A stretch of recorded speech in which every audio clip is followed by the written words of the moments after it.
Hello दोस्तों, मैं प्रांशु कुमार आपका आज से अपने नए यूट्यूब चैनल में फिर आपका हार्दिक स्वागत करता हूं।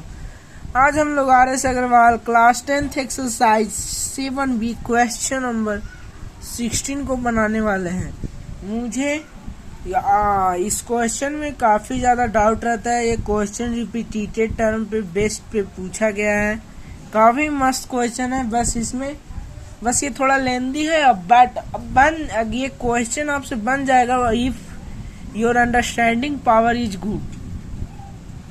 तो question number 16, ABCD is a quadrilateral in which AB is equal to BC। यानी ये जो AB है ये इस DC के बराबर है। P and Q, P is the mid point of AB, Q is the midpoint of AC, R is the midpoint of CD and S is the midpoint of BD। ठीक है। So that PQRS triangle is a rhombus। ये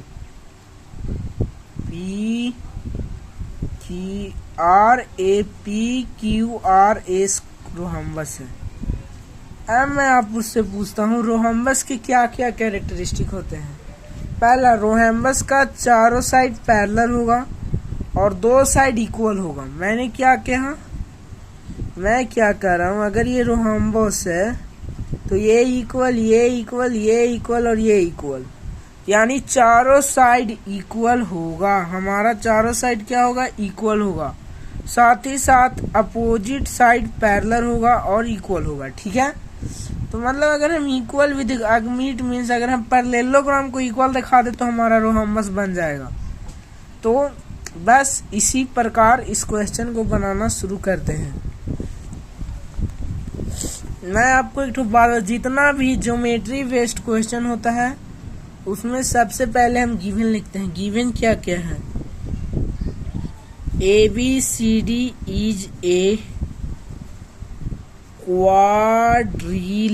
ABCD क्या है? हमारा quadrilateral है। साथ ही साथ AB is equal to CD हमें गिवन है और P is mid point of AB, Q is mid point of AC, R is the midpoint of CD and S is midpoint of BD। ठीक है। बस हमें यही गिवन है। ठीक है। अब नाउ हमें प्रूफ क्या करना है? To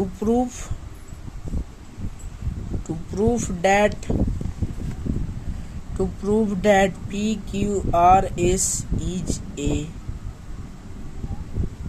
rhombus। अब हम लोग आ जाएंगे हमारे भैया प्रूफ में। ठीक है। तो चलिए हम लोग थोड़ा देरी इतिहास के समुद्र की गहराइयों में कुदकी मारते हैं। ठीक है। और उससे कुछ निकालने की कोशिश करते हैं। क्लास 9th में हमने पढ़ा था एक तो mid point theorem. Mid point theorem क्या होता था? अगर ये मान लिए ट्रायंगल ABC है तो मिड पॉइंट थ्योरम क्या करता है कि मान लीजिए P है जो मिड पॉइंट है AB का और AC का मिड पॉइंट है Q। तो हमारा मिड पॉइंट थ्योरम ये कहता है कि अगर P और Q मिड पॉइंट को ज्वाइन कर दिया जाए तो ये थर्ड साइड के पैरेलल हो जाता है। साथ ही साथ PQ हो जाता है, PQ हो जाता है 2 टाइम ऑफ BC, मतलब PQ हो जाता है BC का आधा, मतलब इसका आधा PQ होता है। ठीक है। हमारा मिड पॉइंट थ्योरम ये कहता है और इसी का हम लोग यूज इस क्वेश्चन को बनाने में करने वाले हैं। तो चलिए बनाना शुरू करते हैं। अब किस चीज की बात? अब प्रूफ की बात। सबसे पहले देखिए,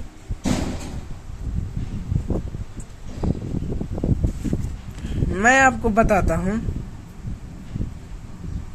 जब ये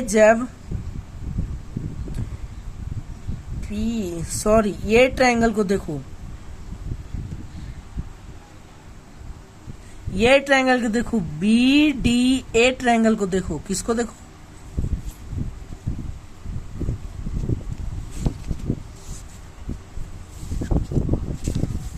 आप यहाँ पे B D B A triangle को देखिए। डी बी ए ट्रायंगल में पी है मिड पॉइंट ए बी का और एस है मिड पॉइंट बी डी का। एस है किसका? मिड पॉइंट बी डी का। अब ये दोनों मिड पॉइंट को ज्वाइन किए, ठीक है, इस और इस मिड पॉइंट को देखिए ज्वाइन किया गया है यहाँ पे जब ये दोनों मिड पॉइंट को ज्वाइन किया गया, यानी ये पी था तो S P parallel D A हो जाएगा, और अगर ये 2x है तो एस पी तो x होगा, हाँ या ना? अरे ये क्या है, देखिए यहाँ पे एस पी मिड पॉइंट है और पी मिड पॉइंट है, ये दोनों को ज्वाइन किया गया तो S P parallel D A तो होगा ही, साथ ही साथ अगर डी ए के लेंथ को x मान ले तो ये x होगा कि नहीं होगा, ठीक है। तो यानी S P parallel D x हो गया, ठीक है। अब हम लोग आ जाएंगे इस ट्रायंगल में, ए बी सी में पी और क्यू मिड पॉइंट है, तो ये दोनों को ज्वाइन किए तो ये पैरेलल ये, तो A D is equal to D C है, तो ये 2x है तो ये तो x हो जाएगा। ये इसके पैरेलल है, ये इसके पैरेलल प्रूफ हो गया, ठीक है, ये इसके पैरेलल प्रूफ हो गया, ठीक है, यानी ये पैरेलल है और ये पैरेलल ये, ठीक है। अब हम लोग आ जाते हैं, ये पैरेलल ये हो गया, सो ये दोनों का लेंथ तो इक्वल हो गया हमारा, ये पैरेलल ये इसके पैरेलल और ये इसके पैरेलल, ठीक है। अब आ जाइए इस ट्रायंगल में, ठीक है, इस ट्रायंगल में आर और क्यू मिड पॉइंट है, यानी ये इसके पैरेलल हो गया तो ये भी x, तो यानी जब ये x तो ये इक्वल ये तो मतलब इसके अपोजिट ये इक्वल है तो इसका अपोजिट तो ये भी इक्वल होगा, ठीक है। तो ये भी x, जब ये x हो गया, ये इसके पैरेलल, ये इसके पैरेलल और ये इसके पैरेलल, तो S P parallel R Q भी तो होगा और ये दोनों का लेंथ भी तो बराबर है। When two parallel line have a equal length between them, that given figure is a parallelogram, ठीक है, that given figure is a what? Parallelogram, it's a no problem, that is a parallelogram। तो इस प्रकार parallel हो गया और ये सभी साइड इक्वल हो गए, तो इस प्रकार हमारा प्रूफ होगा। अब हम इसको लिखेंगे, ठीक है, अब इसको हम पॉइंट वाइज लिखेंगे, तो लिखना शुरू करते हैं। In a triangle A B D,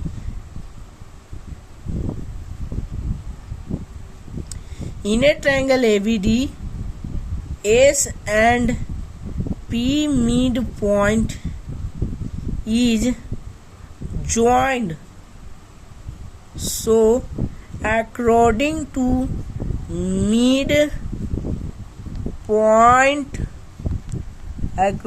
midpoint theorem, SP parallel DA and SP is equal to DA के DA के काट देंगे, ठीक है। अब लेट लेंथ ऑफ DA भी 2x, DA का लेंथ को मान लिया 2x, तो SP is equal to x आएगा, यानी SP का वैल्यू x आया, यहाँ पे हम लोगों ने x को लिख दिया। अब हम लोग आएंगे इसके दूसरी ओर, ठीक है।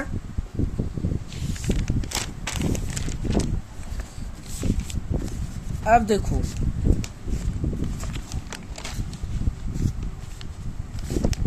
मैंने आपके लिए किताब का पेज ही फाड़ दिया।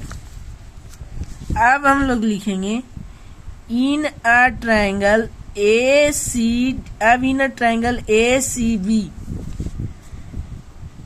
in a triangle ACB, midpoint P and Q is joined. So, according to MP theorem,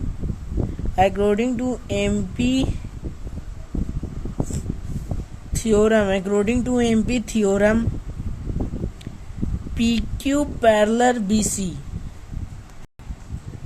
at midpoint होना PQ parallel BC and PQ is equal to BC का आधा, और AD is equal to BC था, तो यहाँ पे भी PQ is equal to X हो गया. ठीक है.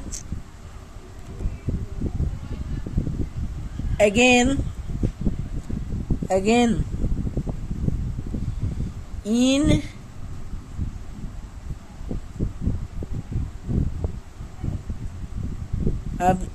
a triangle ACD, R and Q joined. So RQ parallel DA and RQ is equal to DA के आधा, यानी RQ is equal to X. So when RQ parallel DA and SP parallel DA, so RQ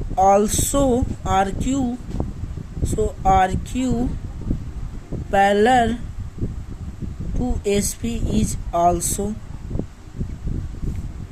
and adjacent side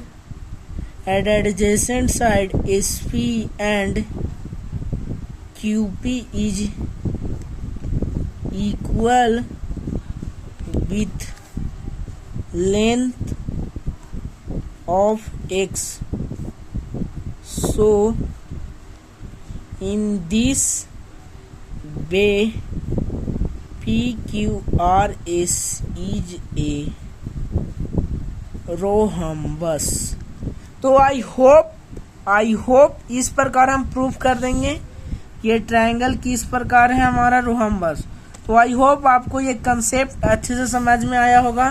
तब तक के लिए sign of करता हूँ. जय हिंद, जय भारत.